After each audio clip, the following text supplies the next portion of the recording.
How to add American Express card to Cash App. Hello everyone, welcome to our channel. Let's see how we can do it. For this, just simply open up your Cash App account. After that, open up your profile of Cash App by clicking on the top right hand side corner.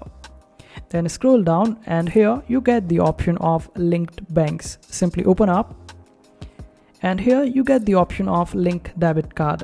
Select it. Then provide the details of your American Express card, and this way you would be able to link it up. In case if you want to link your American Express bank, then just simply click on this option of no card.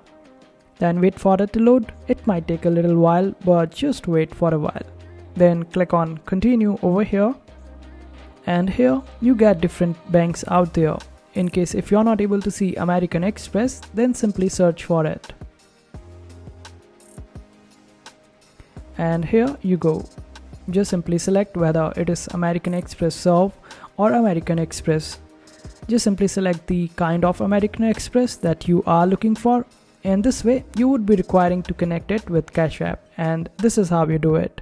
I hope this video was helpful. Make sure to hit that like button and also subscribe to our channel for more helpful videos.